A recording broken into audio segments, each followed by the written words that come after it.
All right, we are more than halfway through the week. It is Thursday, day 144, April 23rd, and we are on to chapter 14. So today we're going to be working on setting and how the setting is important in the story. So the first thing is, I talked about this yesterday, but we hadn't actually learned it yet. I just kind of brought it up to kind of get you thinking. Is what is setting? Setting is where the story takes place. It's the time, place, and environment. So when you think about time, you want to think about when does this story take place? Place, you want to think about where does it take place? And then environment, you want to think about like just what else did you notice about the setting? Is it hot? Is it cold? Is it dark? Is it rainy? Like what other things did you learn? The setting is important because it helps the actions of and the events of the story take place. So the setting affects what happens in the story. So if it's someplace that's a little bit scary or creepy, that might affect the events in the story. It also affects the characters because the characters react to the setting. When it's a nice, hot, sunny day and everyone's playing, like the characters are probably happy. Whereas if it's a little bit of a scary situation, that might make the characters do different things and act a different way, be a little bit more scared. And then finally, you can just think about do the characters and the setting fit? Okay? So, our steps for today. First, we're going to identify the setting, and then all three parts. And then you're going to ask yourself, how does the setting affect the events in the story? And how did the main characters react to the setting? So I have an example from yesterday. So the first thing I did was I identified the setting. That's step one up here.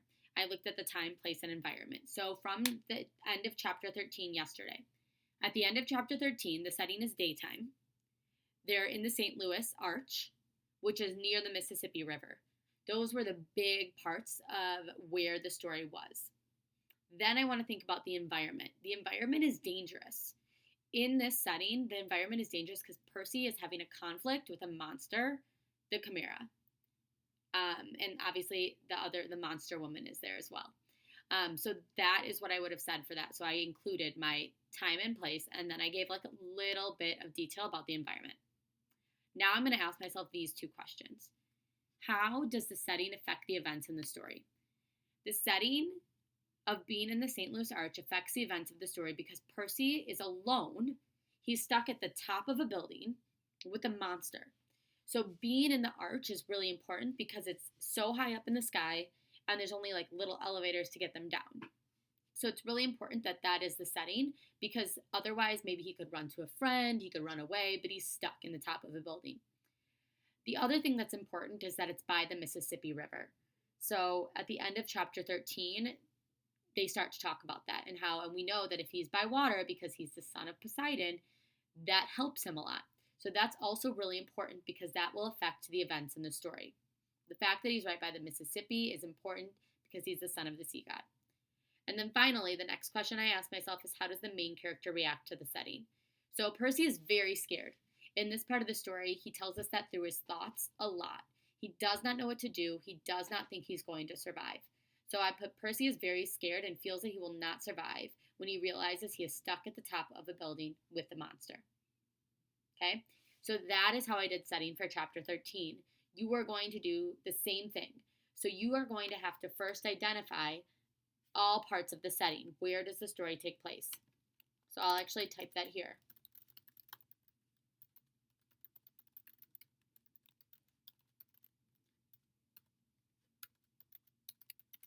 And it's not just where, it's where and when.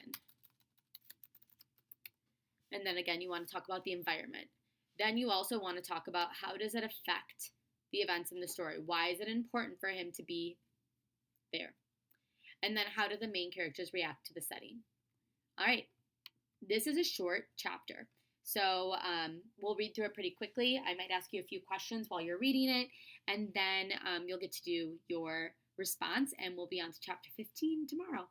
Chapter 14, I become a known fugitive.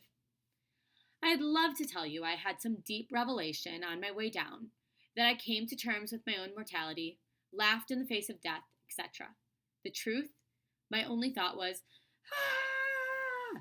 The river raced toward me at the speed of a truck. Wind ripped my breath from my lungs.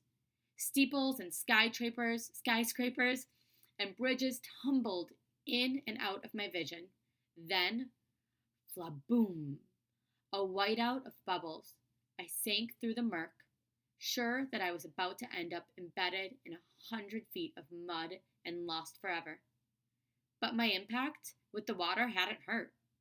I was falling slowly now, bubbles trickling through my fingers. I settled on the river bottom soundlessly. A catfish the size of my stepfather lurched away into the gloom. Clouds of silt, and disgusting garbage. Beer bottles, old shoes, plastic bags swirled up all around me. At that point, I realized a few things. First, I had not been flattened into a pancake. I had not been barbecued. I could even feel the Chimera poison. I couldn't even feel the Chimera poison boiling in my veins anymore. I was alive, which was good. Second realization, I wasn't wet. I mean, I could feel the coolness of the water. I could see where the fire on my clothes had been quenched, but when I touched my own shirt, it felt perfectly dry. I looked at the garbage floating by and snatched an old cigarette lighter. No way, I thought. I flickered the light. It sparked. A tiny flame appeared, right there at the bottom of the Mississippi. So he's in the water when all this is happening. How is he not wet and he's in the water? Let's keep going. I grabbed a soggy hamburger wrapper out of the current, and immediately the paper turned dry. I lit it with no problem. As soon as I let go, the flame sputtered out. The wrapper turned back into a slimy rag. Weird. But the strangest thought occurred to me only last. I was breathing. I was underwater, and I was breathing normally. I stood up, thigh deep in mud. My legs felt shaky. My hands trembled. I should have been dead. The fact that I wasn't seemed like, well, a miracle. I imagined a woman's voice, a voice that sounded a bit like my mother. Percy, what do you say? Thanks? Underwater, I sounded like I did on recordings, like a much older kid. Thank you, Father. No response.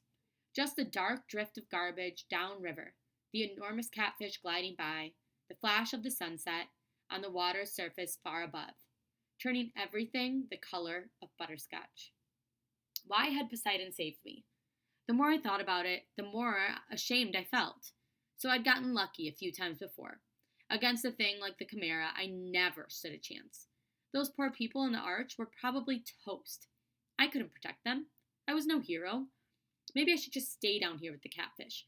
Join the bottom feeders. Thump, thump, thump. A riverboat's paddle churned above me, swirling the silt around. There, not 5 feet from me, was my sword. It was gleaming bronze, hilt sticking up in the mud. I heard the woman's voice again. Percy, take the sword. Your father believes in you. This time, I knew the voice wasn't in my head. I wasn't imagining it. Her words seemed to come from everywhere, rippling through the water like a dolphin's sonar. Where are you? I called aloud. Then, through the gloom, I saw her, a woman, the color of the water, a ghost in the current, floating just above the sword.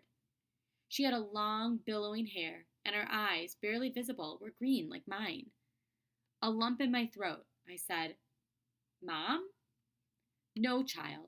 I am only a messenger though your mother's fate is not as hopeless as you believe. Go to the beach in Santa Monica. What? It's your father's will. Before you descend into this underworld, you must go to Santa Monica. Please, Percy, I cannot stay long. The river here is too foul for my presence. But I was sure this woman was my mother. Sorry, I'll go up here. Was my mother. Or a vision of her anyway. Who? How? Did you? There was so much I wanted to ask. The words jammed up in my throat. I cannot stay, brave one, the woman said. She reached out and I felt a current brush my face like a caress. You must go to Santa Monica. And Percy, Do not trust the gifts. Her voice faded. Gifts? I asked. What gifts? Wait! She made one more attempt to speak, but the sound was gone. Her image melted away. If it was my mother, I had lost her again. I felt like drowning myself. The only problem, I was immune to drowning. Your father believes in you, she had said. She'd also called me brave, unless she was talking to the catfish. I waded toward Riptide and grabbed it by the hilt. The chimera might still be up there with its snaky, fat mother, waiting to finish me off. At the very least, the mortal police would be arriving, trying to figure out who had blown a hole in the arch. If they found me, they'd have some questions. I capped my sword, stuck the ballpoint in my pocket. Thank you, Father, I said, again in the dark water. Then I kicked up through the muck and swam for the surface. Pause. So, that is the setting I want you to be thinking about when you're up at the top, okay? So that's what I want you to be writing about, is that setting. Now, what gifts do you think she's talking about? She said, do not trust the gifts. So what gifts has Percy gotten that maybe he shouldn't be trusting, and why? I want you to think about that, because that's going to be important later in the story. Also, do you think that's his mom? All right, let's see. Well, we won't find out, but you want to be thinking about it for the future. I came ashore next to a floating McDonald's. A block away, every emergency vehicle in St. Louis surrounding the arch. Police helicopters circled overhead. The crowd of onlookers reminded me of Times Square on New Year's Eve. A little girl said, Mama, that boy walked out of the river. That's nice, dear, her mother said, craning her neck to watch the ambulances. But he's dry. That's nice, dear. A news lady was talking for the camera.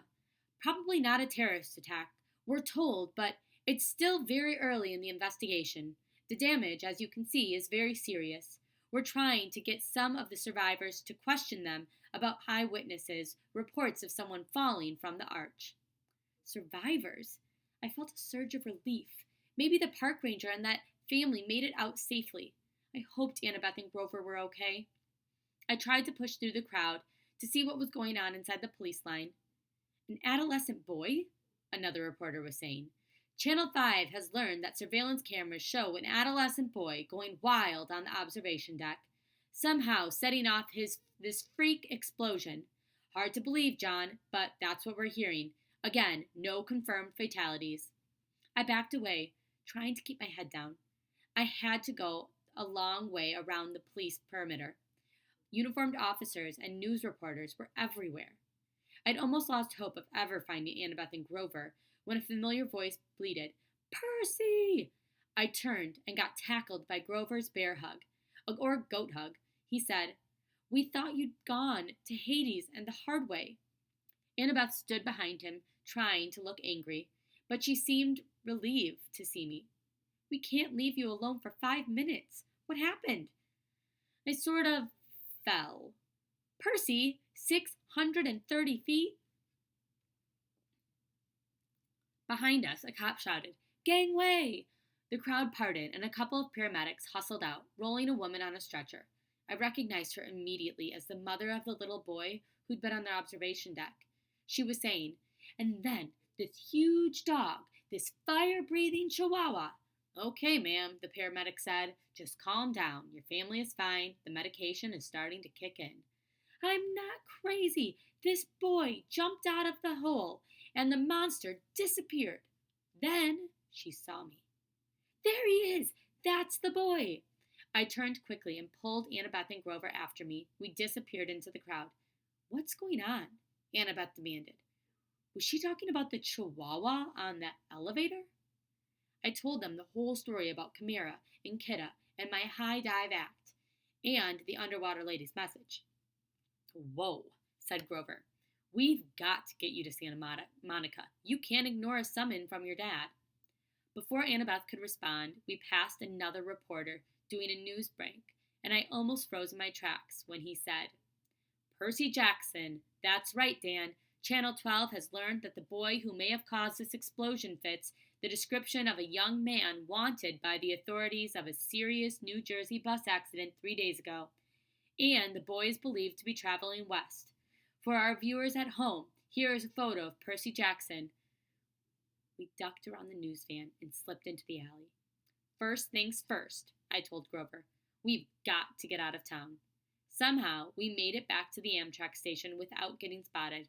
We got on board the train, and just before it pulled out for Denver, the train trundled west as darkness fell, police lights still pulsing against the St. Louis skyline behind us. All right, end of chapter 14. You are going to write about the setting up here at the top. So make sure you fill out all 3 questions. You need to do all 3 questions. Put your answers right below. And then